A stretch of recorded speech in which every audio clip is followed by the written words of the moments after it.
Bonjour à tous, nous sommes au 2e Salon du Livre à Arnas, Salon du Livre en région qui remporte un franc succès en ce dimanche 29 novembre. Et c'est l'occasion pour nous de rencontrer des auteurs, des dessinateurs, et c'est l'occasion avec Grégoire Berquin. Bonjour Grégoire. Bonjour. Alors vous êtes le dessinateur et co-auteur des Fondus du Beaujolais, une série qui est sortie en BD, qui a démarré. Parlez-nous un petit peu de la genèse de cette série. Les Fondus, c'est une série chez Bambou, notre éditeur, qui est basée sur des personnages récurrents qui ont chacun leur rôle naïf.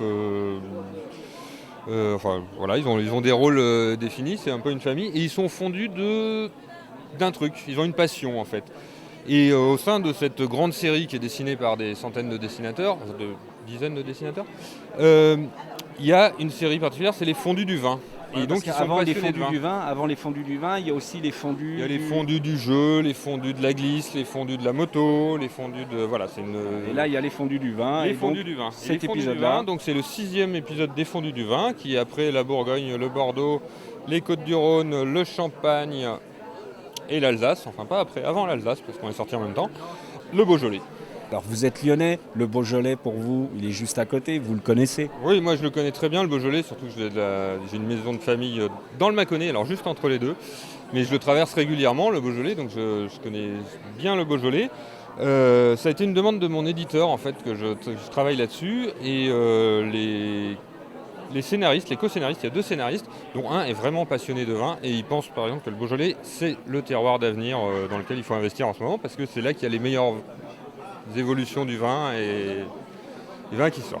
Et donc c'est une bande dessinée, ce qu'on appelle un peu ludopédagogique, c'est-à-dire c'est un gag pour sourire, mais on apprend un petit truc sur les particularités du vin et du Beaujolais dans ce cas. Alors comment on s'adapte à une série comme ça, quand il y a d'autres dessinateurs qui interviennent également sur la série? Est-ce que c'est pas une difficulté supplémentaire? C'est une difficulté parce qu'il faut apprendre à maîtriser des personnages qu'on n'a pas créés, donc ça prend un petit peu de temps avant de les rendre naturels.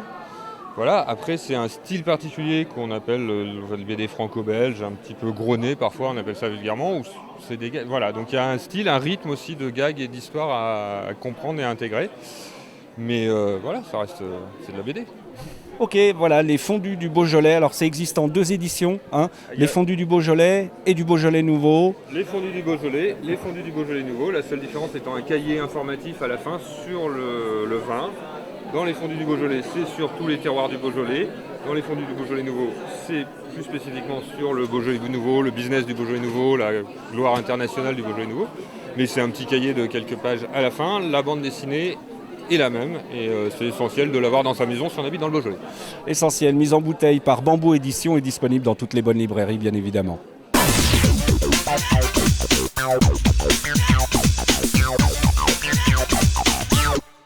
Alors nous sommes maintenant avec Daniel Chéras. Daniel, bonjour. Bonjour. Alors Daniel, on vous connaît déjà pour ce DVD que vous aviez sorti il y a 2 ans, 3 ans maintenant. 2 ans. Claude Bernard à Saint-Julien. Rappelez-nous un petit peu ce DVD.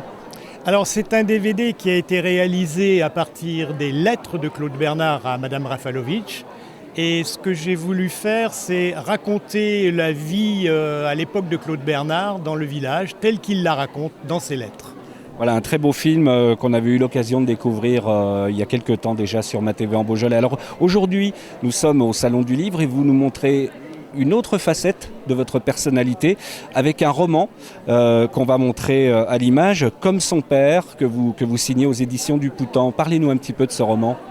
Alors, on pourrait dire que c'est un roman initiatique puisque le personnage principal est un jeune Loïc, l'année du bac. Il vit à Villefranche dans une famille ordinaire, son père, sa mère, une petite sœur de 12 ans.